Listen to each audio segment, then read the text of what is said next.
เป็นรายการพุทธานุภาพดำเนินรายการโดยพระธรรมกิติเมธีผู้ช่วยเจ้าวาดวัดราชาธิวาสวรวิหาร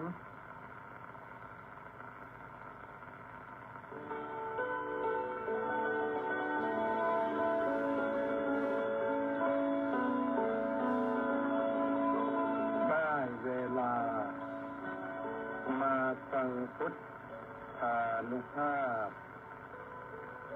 เพื่อรับทราบพุทธธรรม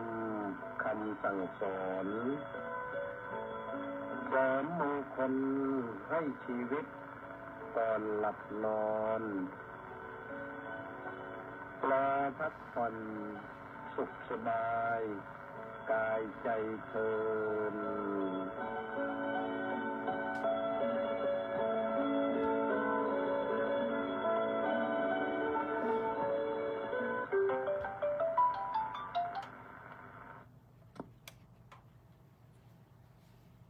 อะระหังสัมมาสัมพุทโธภควาบุตถังภะคะวันตังอภิวาเทมิสวากขาโตภควตาธัมโมธัมมังนามัสสามิสุปฏิปันโนภควโตสาวกสังโฆสังฆังนามามิขอถวายความนอบน้อมแด่พระรัตนตรัยขอคารวะพระเถรานุเถระเจริญสุขสวัสดีท่านสาธุชนผู้ติดตามสดับรับฟังรายการพุทธานุภาพทุกท่านรายการพุทธานุภาพออกอากาศทางสถานีวิทยุกองพลที่1รักษาพระองค์คลื่น AM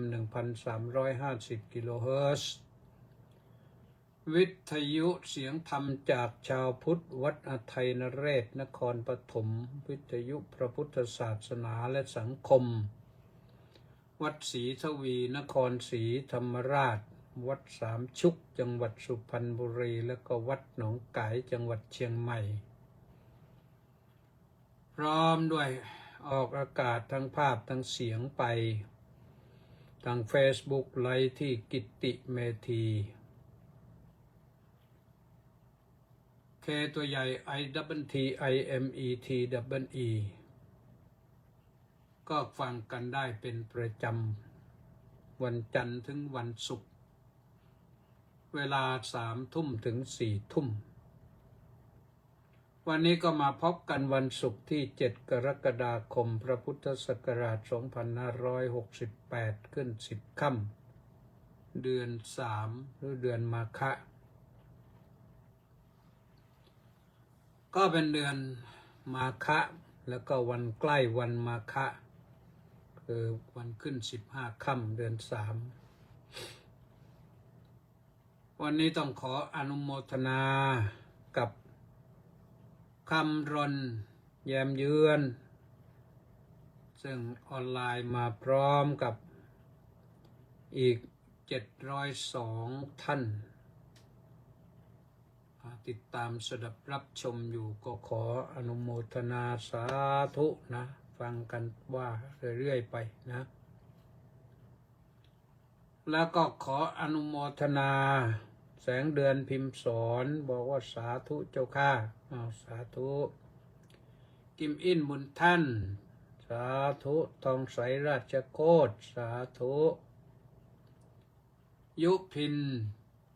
ปูนสำรองสาธุสาธุสาธุเจ้าข้าว่างั้นสาธุนะ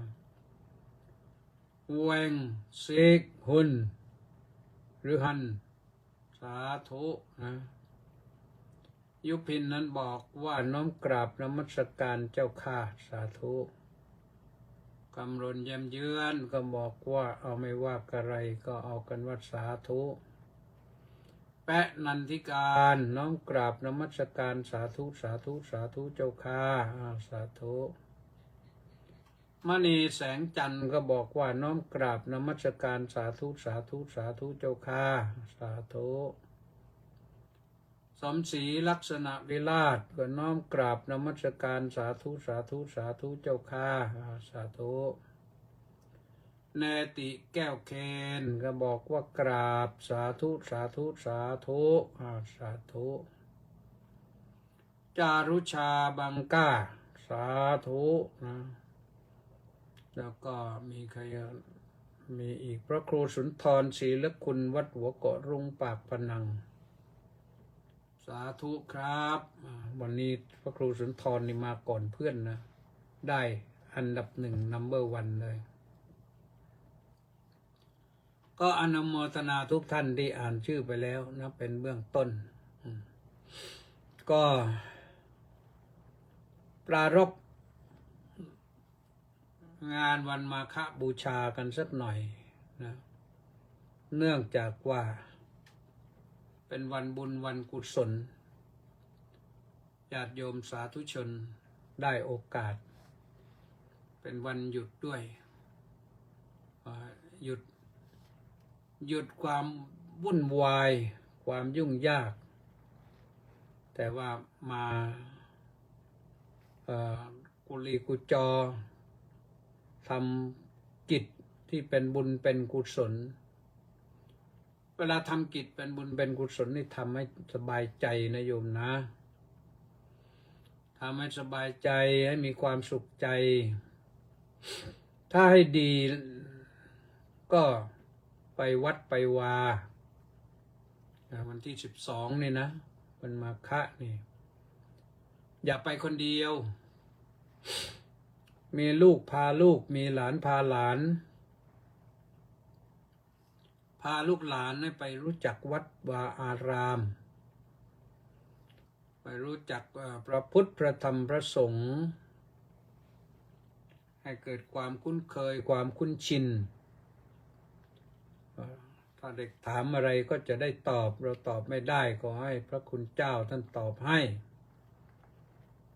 ว่าอันนี้มันหมายความว่ายังไงเด็กถามก็ตอบไม่ได้ก็ให้เขาตอบให้พระได้ตอบให้ก็ทำให้เราได้กุศลเพิ่มขึ้นกุศลนั้นแปลว่าละสิ่งที่น่าเกลียดเสียได้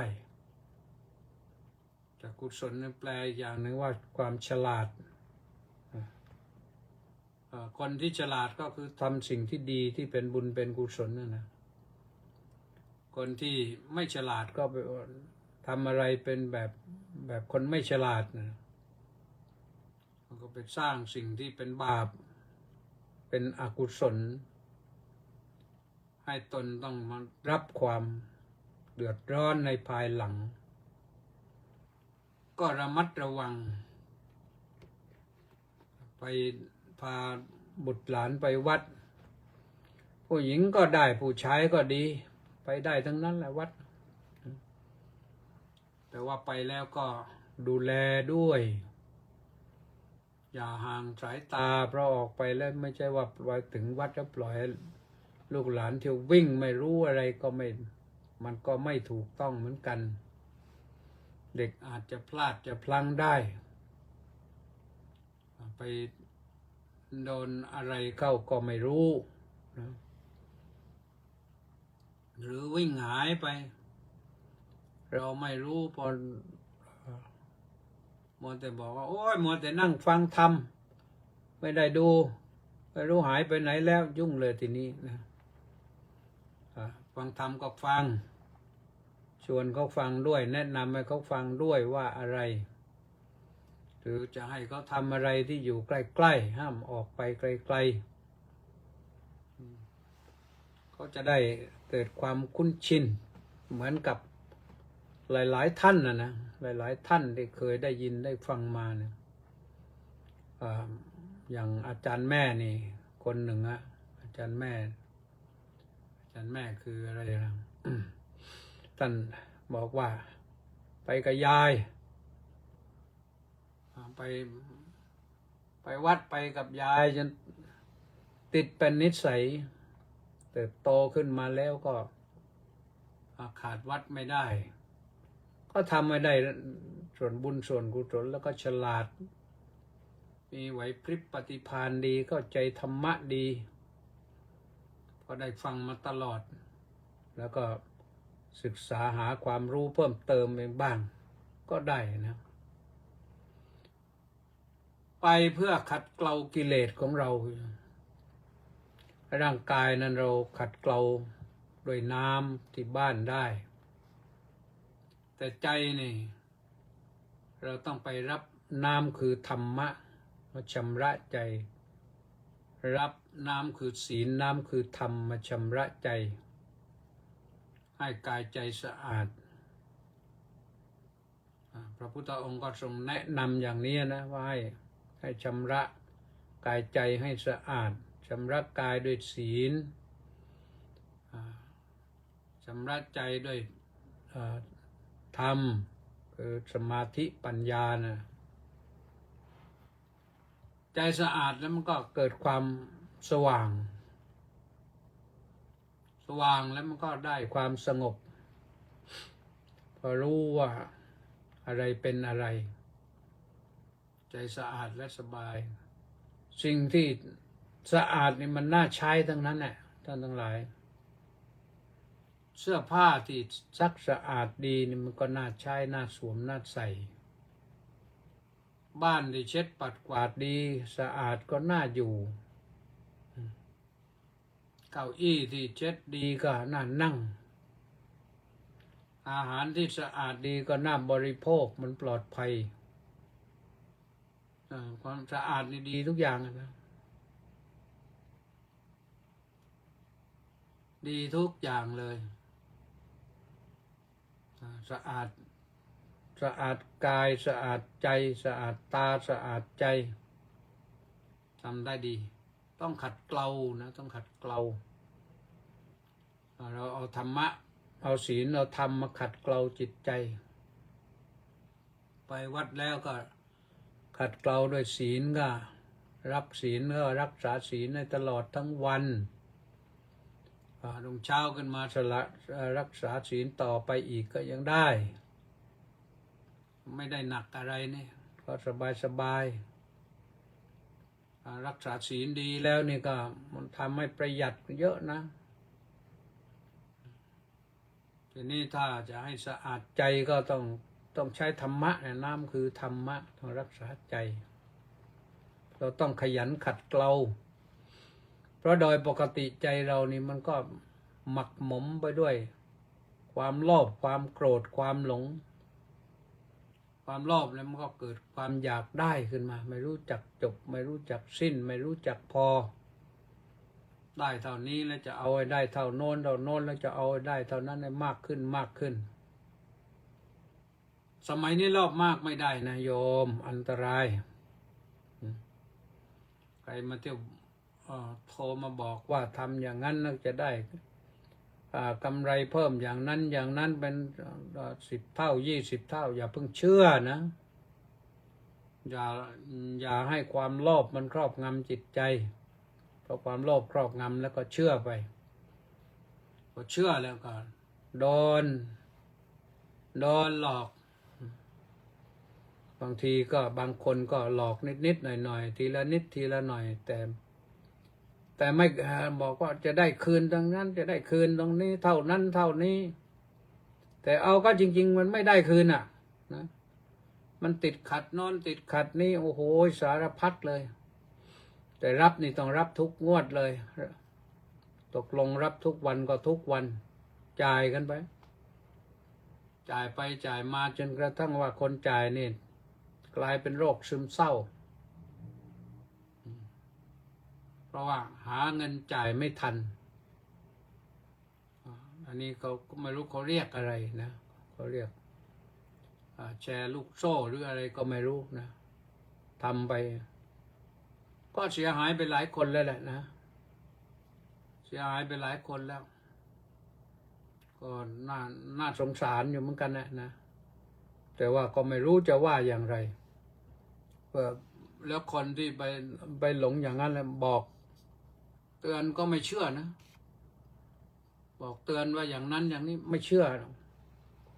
ต้องเชื่อคนน้นคนเดียว ไม่เชื่อคนอื่น ก็มีมีคนที่รู้จักมักคุ้นกันไปส่งอยู่อย่างนั้นส่งเงินเดือนหนึ่งส่งไม่รู้กี่ครั้งส่งไม่มากหรอกแต่ว่าส่งไปเรื่อย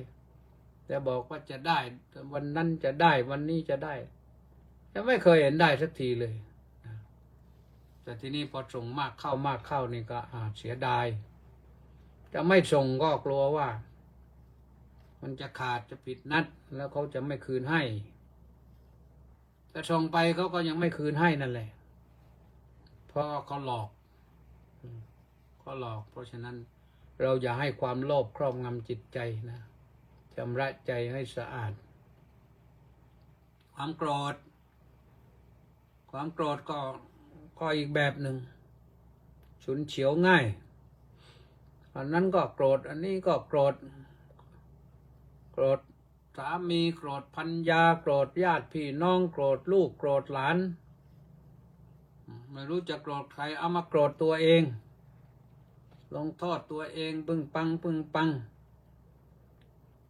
มันก็ไม่ได้อะไรหรอกมันต้องเอาน้ำคือเมตตาชำระใจอย่าให้โกรธมากนักอายุจะได้ยืนยาวก็ต้องไปวัดหาธรรมะเรื่องความหลงนะมันยากหน่อยความหลงนี่ยากจริงๆยากที่จะแก้เพราะว่าอะไรเพราะว่ามันหลงไปแล้วนี่ความหลงนี่มันอุปมาเหมือนความมืดนะมองอะไรไม่เห็นเหมือนกับเราเดินทางไปในที่มืดพอเข้าในที่มืดแล้วมันมองอะไรไม่เห็นป่ายโน้นป่ายนี้ป่ายโน้นทีนี้ทีเดินสะดุดบ้างอะไรบ้างล้มลุกคลุกคลานไปบ้างเพราะมันมองไม่เห็นตามันมืดก็ทำให้หลงหรือบางครั้งบางทีคนไม่หลงอย่างนี้ไม่หลงความมืดก็หลงป่าก็หลงนะเราก็ได้ยินบ่อยข่าวที่พวกที่ไปหาของป่าบ้างไปล่าสัตว์ในป่าบ้างหลงกลับไม่ถูกไปติดป่าอยู่ต้องมีคนตามไปช่วยเข้าป่านี่ก็ไม่เคยเจอนะแต่เขาเล่าให้ฟังว่าเข้าป่านี่ปกติเขาจะไม่ส่งเสียงกูตะโกนเนี่ยว่าอย่างนั้นอย่างนี้อยู่นั่นอยู่นี่เลยมันจะมีเสียงอื่นมาตะโกนกันมาว่ามาทางนี้ก็ไปเรื่อยหลงตามไปเรื่อยจนกระทั่งว่าไม่รู้ทิศเหนือใต้ตกออกทางไหนกลับไม่ถูกจนกระทั่งว่าหมดเรี่ยวหมดแรงมีคนตามไปเจอก็เกือบจะแทบเอาชีวิตไม่รอดไปแล้วนั่นเขาเรียกว่าหลงป่าทีนี้ไอ้หลงกิเลสนี่มันก็หนักกว่านะมันหนักกว่ามันหลงอยู่ในกองกิเลสนี่มันทำให้หลงไปในสังสารวัฏเนี่ยต้องเที่ยวเวียนว่ายตายเกิดนี่ไปไกลเลยเพราะฉะนั้นขจัดขัดเกลากิเลสเสียบ้างนะโยมนะแต่มันมีบ้างแหละแต่อย่าให้มันมีมากนักความโลภก็อย่าให้ครอบงำจิตใจความหลงความโกรธก็อย่าให้ครอบงำจิตใจความหลงก็อย่าให้ครอบงำจิตใจเราต้องบังคับบัญชามันให้ได้อย่าโลภนะอย่าโกรธนะอย่าหลงนะให้มีสติไว้ให้มีสติเข้าไว้ถ้ามีสตินี่ความหลงก็จะน้อยลงความโกรธก็จะน้อยลงความโลภก็จะน้อยลงมันไม่หมดสติไม่สามารถกำจัดให้หมดได้แต่มันทำให้เบาบางถ้าโลภไม่มากก็มันก็ไม่หนักโกรธไม่มากมันก็ไม่หนักหลงไม่มากมันก็พอจะกลับหลังได้นะแต่บางครั้งบางทีก็หลง หลงในทรัพย์สินก็หลงนะหลงในคนก็หลงมันเป็นได้ทั้งนั้นแหละเพราะนั้นสิ่งที่ดีคือขัดเกลาจิตใจอยู่เพราะฉะนั้นวันนี้จะมาพูดถึงเรื่องการขัดเกลานะขัดเกลาคืออะไรคือทุดงค์นะโยมเคยได้ยินคำว่าทุดงค์ไหม ทุดงค์ทุตังคะนะที่จริงทุตะอย่างเดียวเนี่ยเขาแปลว่านักเลงด้วยนะแต่ว่ามันแล้วแต่จะไปใช้นะสุราทุตโตก็เป็นนักเลงสุราอิทธิทุตโตก็เป็นนักเลงหญิง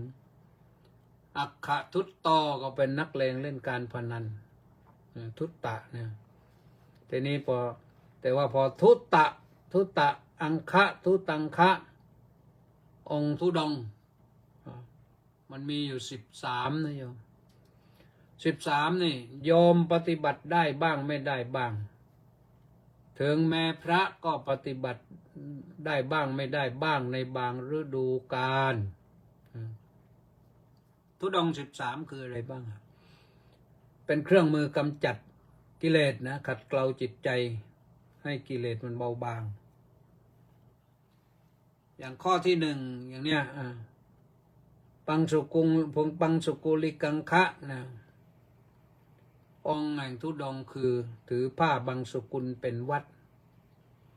อันนี้โยมคงปฏิบัติไม่ได้แต่ถ้าเราตั้งใจจะปฏิบัติก็เก็บเศษผ้าเศษอะไรที่มันมาเย็บเป็นเสื้อเป็นอะไรก็ทำได้นะถ้าคิดว่าเราจะมักน้อยจะสันโดษจะใช้ของที่นั่นหรือผ้าที่ใช้แล้วนั่นแหละแต่มันขาดมันอะไรก็มาเย็บปักถักร้อยก็ให้มันใช้การได้ก็มีนะมันไม่ใช่ว่าขาดทีเดียวมันจะกระรุ่งกระริ่งไปทั้งผืนนะถ้าเรารู้จักเย็บปักถักร้อยไว้มันก็ใช้ได้อีกนะนี่ทำอะไรไปทำให้จิตใจของเราไม่หลงในเครื่องนุ่งห่มใช้มันได้เรื่อยๆเนี่ยพระสงฆ์ใช้ผ้าบังสุกุลผ้าบังสุกุลของพระนี่อย่างหนึ่งผ้าที่เขาทิ้งคลุกฝุ่นอยู่ปังสุกุละนะแปลว่าผ้าคลุกฝุ่นแต่บางทีพระท่านก็ไปเก็บเอาผ้าห่อศพในป่าช้านั่นสมัยก่อนมันก็ห่อศพแล้วก็ไปทิ้งป่าช้าสมัยนี้ไม่มีแล้วนะไม่มีที่ไหนแล้วก็เป็นนั้นว่าไม่มีไปแต่ว่าผ้าคลุกฝุ่นนั้นยังทำได้อยู่ยังหาได้อยู่ถ้าจะมักน้อยสันโดษอย่างนั้นนะทำไปเพื่ออะไรเพื่อขัดเกลากิเลสในจิตใจนะไม่ให้ไปเหิมในเสื้อผ้าที่ว่าสวยว่างามซึ่งก็ได้ฟังบางท่านบางคนนะโอ้เสื้อผ้าชนิดที่ว่าบ้านตู้ไม่มีที่เก็บมากเกินโดยเฉพาะคนรุ่นใหม่นะเขาถือว่าเขาไม่เสียดายตังค์หาเงินได้เยอะก็จ่ายมันเยอะๆนะที่จริงถ้าเอาไปใช้ประโยชน์อย่างอื่นก็ได้นะข้อที่2แต่จีวริกังคะก็คือถือธุดงค์ด้วยการใช้ผ้า3 ผืนจีวระนั่นแปลว่าผ้าเครื่องนุ่งห่มนั่นแหละแต่ก็ใช้ผ้า3 ผืนเท่านั้นเหมือนพระมหากัสสปะเถระเจ้านะท่านใช้ผ้าจีวร3 ผืนตลอดชีพเลยขาดท่านก็เย็บก็ปะก็ชุนก็ใช้ได้นะท่านถือธุดงค์ข้อนี้ตลอด เป็นวัดนะอยู่ป่าเป็นวัดถือผ้าบางสกุลเป็นวัดแล้วก็ถือผ้า3 ผืนเป็นวัดท่านมีธุดงค์อย่างนี้ที่จริงท่านก็เป็นเศรษฐีมาก่อนนะแต่ท่านก็มาปฏิบัติอย่างนี้เพื่อขัดเกล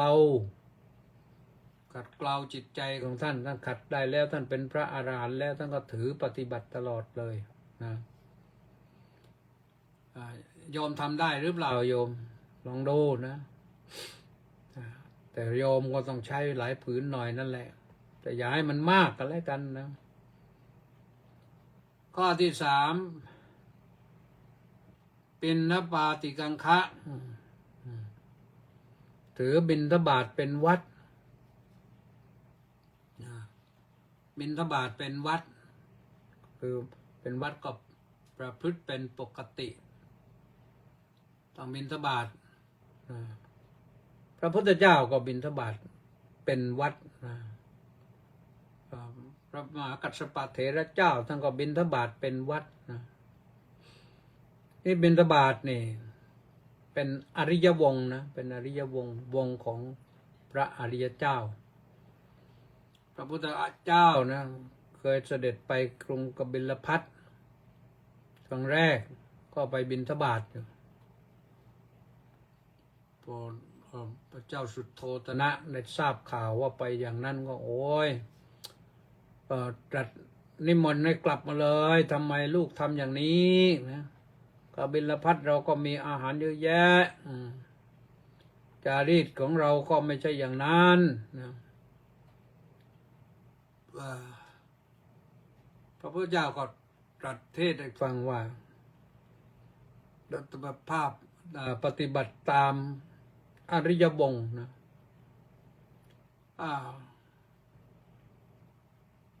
พระเจ้าสุโธทนะยังไม่ทรงเข้าพระทัยว่าโอ้วงของลูกเป็นอย่างนั้นเหรออดอยากอย่างนั้นเหรอว่างั้นไม่ใช่อันนี้วงของพระอริยเจ้าวงของพระอริยเจ้านี่ต้องบิณฑบาตเพราะฉะนั้นบิณฑบาตนี่จะได้หรือไม่ได้พอฉันหรือไม่พอฉันก็บินอย่างน้อยๆบินเดินไปเนี่ยคนที่เห็นพระเดินไปจิตใจเขาก็ไม่อะไรล่ะเรียกว่าไม่เกิดความโลภความโกรธความหลงเพิ่มขึ้นมาแหละนะไม่เหมือนไปเห็นอย่างอื่นที่มันเกิดกิเลสบ้างเกิดความเกลียดชังขึ้นมาบ้างแต่พระเดินไปนี่ก็เฉยๆผ่านไปก็ไม่เป็นอะไรพระไปบิณฑบาตนี่ก็หนึ่งได้ออกกำลังกายเช้าได้ออกกำลังกายเดินออกกำลังแข้งกำลังขา2ถ้ามีโยมใส่บาตรมาก็ได้อาหารมาบำรุงกายแล้วก็3ได้ปฏิบัติตามแบบแห่งอริยวงศ์และไม่ทำให้อริยวงศ์สูญหายไปและประการที่4ถ้าบิณฑบาตเป็นปกติก็ถือว่าปฏิบัติเป็นแบบทุดงค์ไปด้วยเป็นเรื่องของการขัดเกลากิเลสนะยอมทำได้ไหมล่ะโยมไม่บิณฑบาตหรอกแต่ตั้งจิตอธิษฐานทานอาหารจานเดียวไปเลยก็ได้นะแล้วก็ต่อไปเนี่ยข้อที่4นี่สัปทานจาริกังคะทุดงค์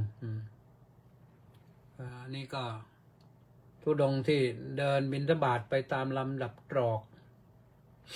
ไม่เลี้ยวซ้ายเลี้ยวขวาไม่มองหน้ามองหลังเลิกลากเดินไปด้วยความสำรวมไปอย่างปกติของสมณะคือสงบอันนี้โยมก็คงทำไม่ได้แต่พระนะควรทำข้อต่อไปก็คือสัปทานจาริกังคะทุดงค์สัปทานจาริกังคะนี่ ก็คือเดินไปตามลำดับตรอกนะลำดับตรอกลำดับถนน เดินถนนสามเสนก็ไปเลยว่าจะไปเลี้ยวซ้ายตรงไหนเลี้ยวขวาตรงไหน เดินไปแล้วก็กลับได้ก็กลับได้ก็กลับถนนอื่นก็เหมือนกันนะไม่เดินถอยหน้าถอยหลัง ไปหน้าถอยหลังแวะซ้ายแวะขวาอย่างนั้นอย่างนี้เดินตรงแนวไปเรื่อยๆโดยอาการอันสงบนะนี่ก็เป็นธุดงค์อย่างหนึ่งเป็นอุบายขัดเกลากิเลสอย่างหนึ่งข้อที่ห้าเอกาสนิกังคะธุดงค์อันนี้หมายความว่าฉันอาสนะเดียวฉันอาสนะเดียวคือฉันมือเดียวฉันมือเดียวไม่เอามือที่สองจะเอาเอกะนั่งฉันแล้วก็ฉันอิ่มไม่อิ่มก็พอแล้วถ้าสมมุติว่าเดินไปเช้าๆถ้าแบบโบราณนะโยมนิมนต์ฉันก็ฉันเลยได้นั่งตรงไหนก็ได้ที่เหมาะที่ควรอิ่มไม่อิ่มก็รับเท่านั้นจบแล้วมือหนึ่งที่เป็นเช่นนั้นเพราะถือธุดงค์เพื่อขัดเกลากิเลสไม่ให้เกิดความโลภขึ้น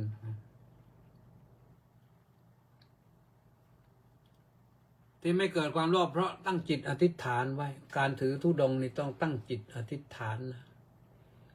ไม่ใช่ว่านึกปฏิบัติก็ปฏิบัตินึกไม่ปฏิบัติก็ไม่ปฏิบัติและจะเห็นว่าที่ผ่านมาทั้งหมดเนี่ยกี่ข้อแล้ว5 ข้อแล้วเนี่ยมันไม่ได้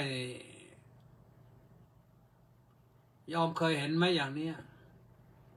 และยอมเคยเห็นพระธุดงค์ไหมอย่างเนี้ยนะบางครั้งบางทีเราเห็นพระเดินไปพรึบแสดงตัวเป็นพระธุดงค์มีบาทมีกรดสะพายไปเต็มสัมภาระเต็มนะซึ่งมันไม่น่าจะถูกต้องนักกันนะแต่อาจจะทำถูกต้องก็มีท่านอาจจะเดินระหว่างทางไปจากจุดนี้ไปเพื่อไปได้ถึงจุดโน้นก็มีได้เป็นได้นะแต่ถ้าไปเรื่อยๆหรือมาปักกลางกรุงอย่างนี้มันก็ไม่น่าจะใช่นักนะข้อที่6ปัตตาเป็นนิกังคะธุดงค์ปัตตาเป็นนิกังคะก็คือเรื่องของการก้อนข้าวที่ในบาตรนั้นแต่ฉันก้อนข้าวในบาตรนั้นไม่ฉันในที่อื่นนี่เป็นสิ่งที่นั้นถ้าสมมุติว่าบาตรหายก็ไม่ต้องฉันก็ได้นะหรือแต่ว่าท่านก็ไม่หายหรอกบาตรท่านดูแลอย่างดีมีพระพุทธเจ้ามีครั้งเดียวเท่านั้นนะที่บาตรหายคือตอนที่บำเพ็ญทุกขกิริยาจะออกจากที่บำเพ็ญทุกขกิริยาไปหาอาหารบำรุงกายเพื่อจะได้ฝึกฝนบำเพ็ญเพียรทางจิตปรากฏว่าบาตรหายไปหมดนางสุชาดาถวายอาหารพระองค์ก็ฉันในถาดที่เขาถวายนั่นแหละฉันเสร็จแล้วนางสุชาดาก็ถวายถาดด้วยถาดทองคำด้วยนะเสร็จแล้วพระองค์ก็ไปลอยในแม่น้ำในรัญชราพร้อมกับตั้งจิตอธิษฐานว่าถ้ามีบุญวาสนาให้ได้บรรลุพระสัมมาสัมโพธิญาณแล้วขอให้ถาดนี้ลอยทวนกระแสน้ำไปเป็นยังไงอยู่ถาดมันจะลอยทวนกระแสน้ำเหรอแต่ในที่สุดถาดนั้นก็ลอยทวนกระแสน้ำนะท่านบันทึกไว้ในคัมภีร์บอกว่าลอยทวนกระแสน้ำไปประมาณ80 ศอก 80 ศอกแล้วก็จมดิ่งลงไปโน่นไปถึงเมืองบาดาลไปถึงกระทบอะไรไม่รู้ในพบพญานาคพอเก้งเงินมาพญานาคที่อยู่ที่นั่นก็ รู้ได้ทันทีว่าโอ้พระพุทธเจ้าต้องเกิดขึ้นแน่แล้วอย่างนี้นะที่จริงตอนนั้นพระพุทธเจ้ายังไม่เกิดขึ้นนะยังไม่ได้บรรลุนะแต่ว่าถ้าเหตุการณ์อย่างนั้นเกิดขึ้นต้องเป็นแน่พญานาคเลยตื่นเลยข้อที่ 7ขลุปัจฉาภัตติกังคะธุดงค์อันนี้ก็หมายถึงการอธิษฐานธุดงค์ฉันไม่ฉันพัดที่เขาเอามาถวายทีหลังคือรับนิมนต์แล้วก็ให้มันเสร็จไปเลยรับนิมนต์อะไรไว้เท่าไหร่ก็ฉันไปเท่านั้นของที่เขามาประเคนทีหลังไม่เอาแล้วพอแล้วรับประเคนไว้เท่าไหร่ก็ฉันเท่านั้นหมดก็หมดไม่หมดก็ไม่หมดก็เหลือไปแต่ไม่รับของใหม่เพิ่มทั้งนี้เพื่ออะไรก็เพื่อขัดเกลาจิตใจของตัวเองไม่ให้เกิดความละโมบมีความโลภในอาหารนั่นเป็นเรื่องของอาหารนะ2 ข้อข้างต้นเป็นเรื่องของผ้าแล้วก็กี่ข้อล่ะ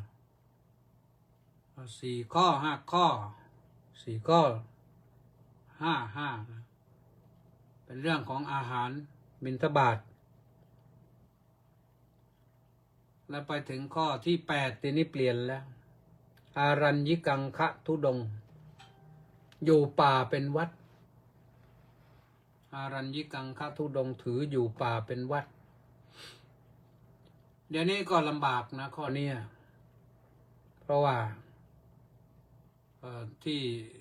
ป่านั้นก็กรมป่าไม้จองหมดแล้ว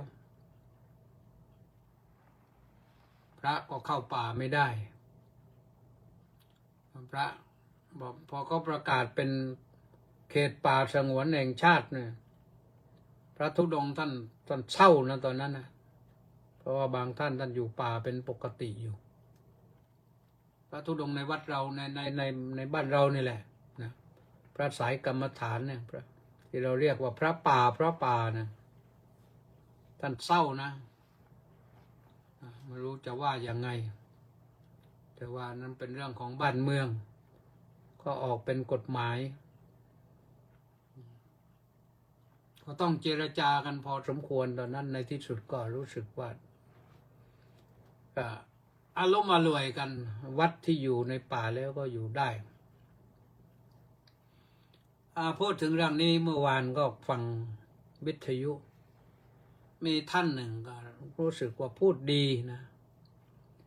แต่ว่ามันเสียท่าตรงที่ว่าไปพูดว่าพระไปอยู่ในป่าแล้วก็คล้ายๆจะไปทำลายป่าอย่างนั้นพอพระไปอยู่ก็ญาติโยมก็ตามไปอยู่พูดผิดนั้นพูดผิดถ้าพระไปอยู่ก่อนพระจะไปฉันอะไรโยมมันต้องมีญาติโยมไปอยู่ก่อน2 ปี3 ปี4 ปี5 ปี10 ปีไปแล้วเขาไปอยู่กันเป็นหมู่เป็นพวก10 20 30 ครัวเรือนไปแล้วพอเขาอยู่อย่างนั้นแล้วก็มันไม่มีที่จะทำบุญนะพอไม่มีที่ทำบุญเขาก็หาโอกาสจัดแบ่งที่ตนเองจับจองไว้นั่นแหละเป็นการสร้างวัดสักวัดหนึ่ง5 ไร่10 ไร่อะไรก็ว่าไปสร้างวัดได้แล้วก็พอเห็นว่าได้ที่แล้วก็นิมนต์พระไปอยู่นั่นแหละพระถึงได้ไปไม่มีทางเลยที่พระจะไปสร้างวัดก่อนแล้วโยมจะเข้าไปอยู่ทีหลังนะมีแต่โยมไปอยู่กันหมดแล้วก็พระไปอยู่พระโยมนิมนต์ไปทีนี้โยมนิมนต์ไปพระจำเป็นต้องไปไหมก็จำเป็นนะ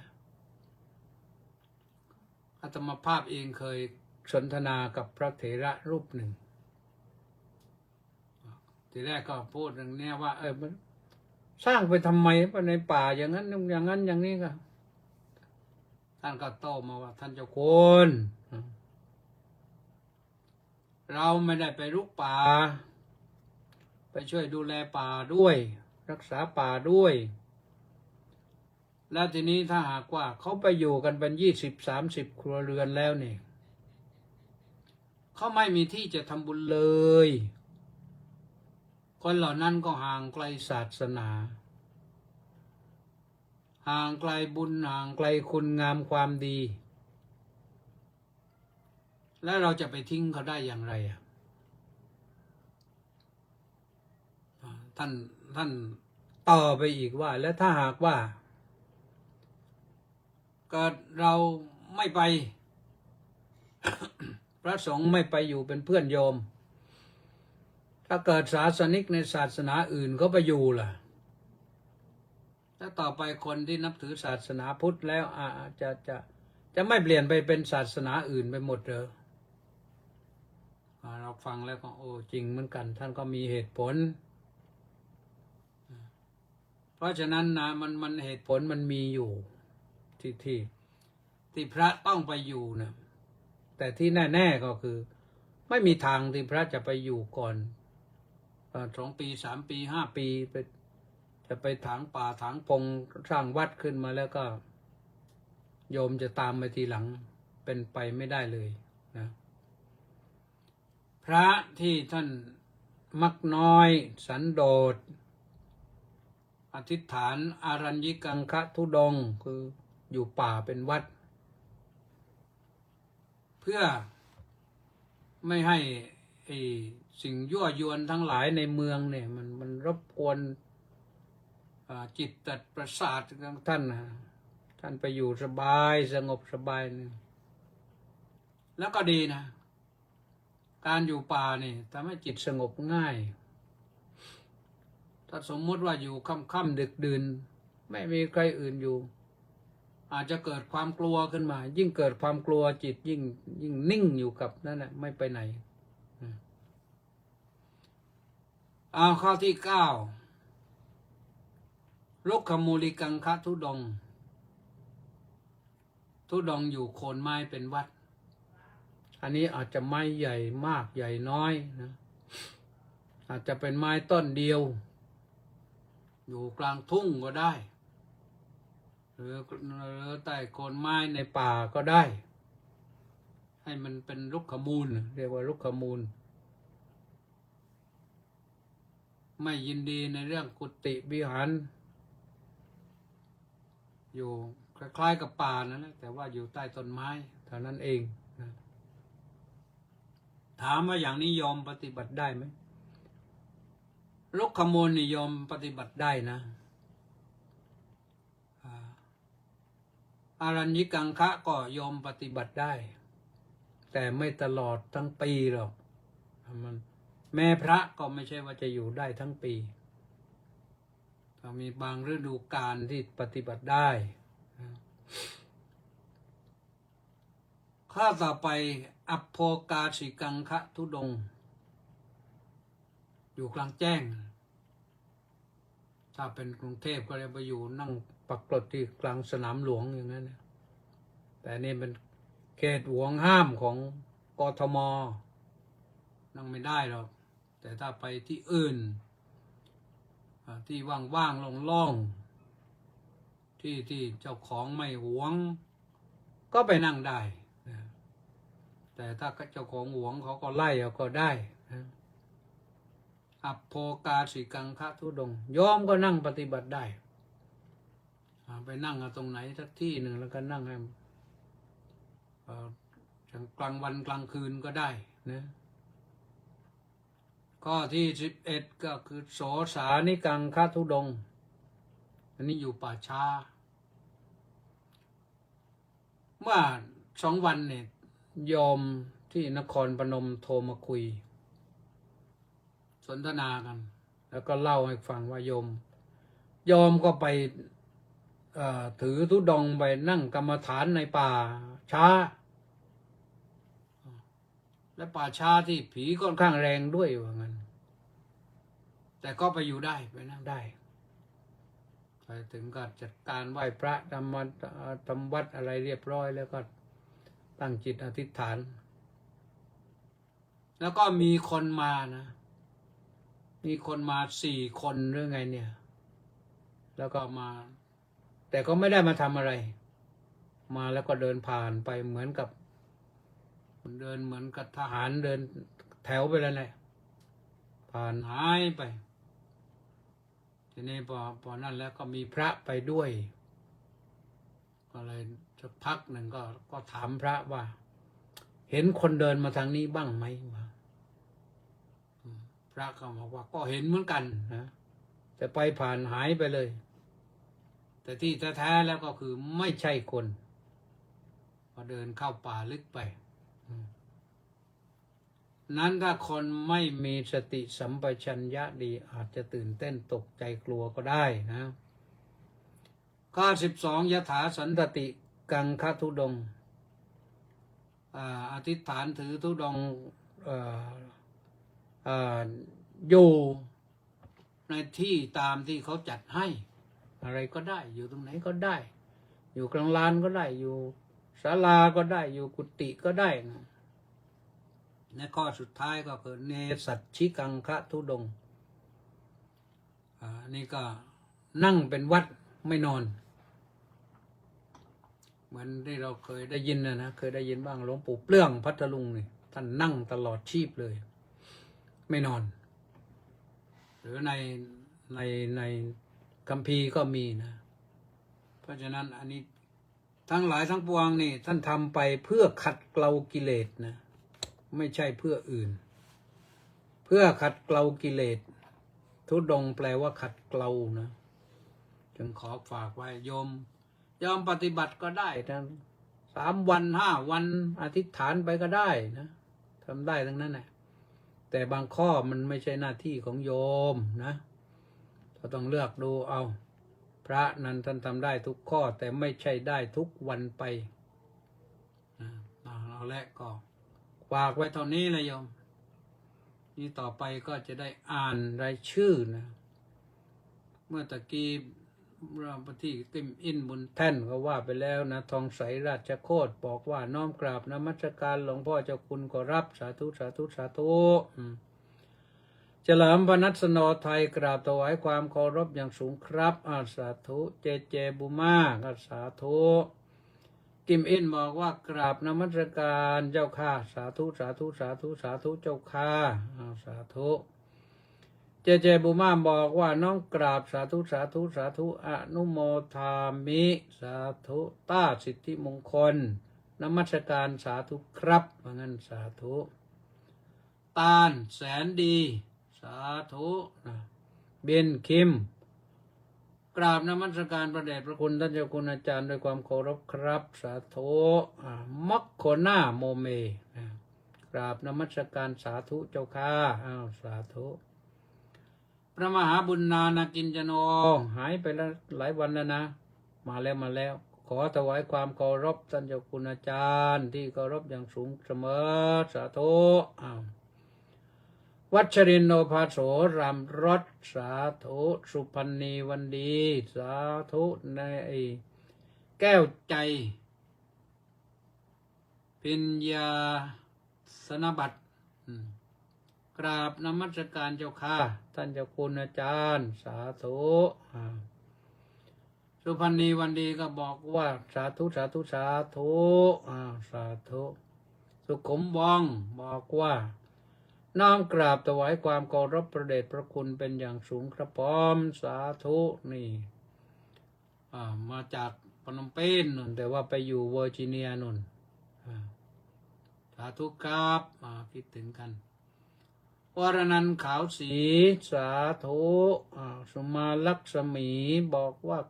น้อมกราบเจ้าค่ะสาธุวรนันท์ขาวสีก็บอกว่ากราบนมัสการเจ้าค่ะสาธุลีลาวดีดอกสร้อยบอกว่าน้อมกราบนมัสการโดยความเคารพอย่างสูงเจ้าค่ะสาธุสาธุสาธุสาธุ พีเคสุพัทรปัญญาคุณสาธุครับพีเคก็คือพระครูหมดแค่นี้แล้วกระเกียรติเก่งก็สาธุนะ วันนี้ก็วันศุกร์นะสัปดาห์นี้ก็หมดลงวันนี้ แล้วก็พักกันไป2 วันนะเสาร์อาทิตย์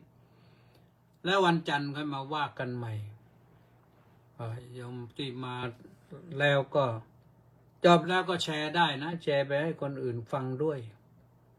เป็นบุญเป็นกุศลนะก็ทำบุญให้มันได้เยอะๆนะทีนี้ก็ย้อนกลับไปว่าเราการเวลาแห่งชีวิตของเรามันไปเรื่อยๆมันไม่หยุดทุกอย่างแหละมันไปตามการเวลานี่เมื่อเราผ่านมาวันหนึ่งก็ผ่านไปแล้วนี่จะกำลังจะหมดไปแล้วก็เดี๋ยวเราก็ไปถึงวันใหม่พอใหม่ปั๊บเดี๋ยวมันก็เก่าอีกเหมือนเมื่อเช้าเราได้วันใหม่แต่มาถึงตอนนี้ก็วันเก่าแล้วมันเป็นอย่างนั้นเหมือนกันเลยร่างกายของเราก็มันมีใหม่มีเก่านะเราคิดว่าร่างกายเราใหม่เสมอที่จริงมันไม่ใหม่เสมอหรอกมันเก่านะที่เราอยู่นี่อยู่ด้วยร่างกายเก่าอาศัยร่างกายเก่าอาศัยทำอะไรอาศัยร่างกายเก่าเพื่อสร้างคุณงามความดีก่อนที่ร่างกายเก่านี้มันจะสลายไปสลายเป็นอื่นไปเราก็ต้องยอมรับสภาพว่าเป็นอย่างนี้เพราะฉะนั้นสิ่งที่เราจะทำก็คือเมื่อโอกาสมีเราก็ทำดีให้พร้อมมูลวันมาฆบูชามาถึงเป็นวันที่พระพุทธเจ้าได้แสดงพระโอวาทปาติโมกข์โอวาทปาติโมกข์หมายถึงหลักคำสอนที่เป็นหลักโอวาทที่เป็นหลักแห่งพระศาสนาโดยเฉพาะอย่างยิ่งทรงแสดงแก่พระอรหันตขีณาสพ 1,250 องค์เราได้ฟังธรรมของพระอริยเจ้านะพระพุทธเจ้าแสดงนั้นเพื่อให้พระท่านได้ถือเป็นต้นแบบแล้วก็ไปบอกไปกล่าวไปแสดงไปสอนญาติโยมให้เป็นไปในทิศทางเดียวกันเพราะทำอย่างนั้นแล้วคนหนึ่งก็สอนไปอย่างก็มั่วเลยพระพุทธองค์สอนไว้ให้ไปบอกโยมว่าสัพพปาปัสสะอาการนังนะไม่ทำบาปทั้งปวงการไม่ทำบาปทั้งปวงก็คือการรักษาศีลให้ดีนั่นแหละกุศลสูปสัมปทาคือทำความดีให้ถึงพร้อมก็คือฝึกฝนจิตนั่นแหละให้มีสมาธิมีสติมีปัญญาแล้วก็สจิตตปริโยทปนังก็ทำจิตใจให้ผ่องใสเช้าสายบ่ายค่ำอย่าให้จิตมันขุ่นมัวจิตขุ่นมัวแล้วเป็นทุกข์นะจิตเตสังกิริเถทุกขติปาติกังขาเมื่อจิตขุ่นมัวเศร้าหมองความทุกข์เท่านั้นนะที่จะหวังได้นะก็ขอฝากกันไว้นะแล้วก็พบกันใหม่วันจันทร์ที่เก่าเวลาเดิมสัพพโรควินิมุตโตสัพพสันตาปวัชชิโตสัพพเวรมติกันโตนิพุตโตจตุวังภวะสัพพิติโยวิวัชชันตุสัพพโรโกวินัสสตุมาเตภวัตวันตรายโยสุขีดีคายุโกภวะอภิวาทนาสิริสานิจังวุฒาปจายโนจัตตารโอธรรมาวัฏันติอายุวันโนสุขังภะลัง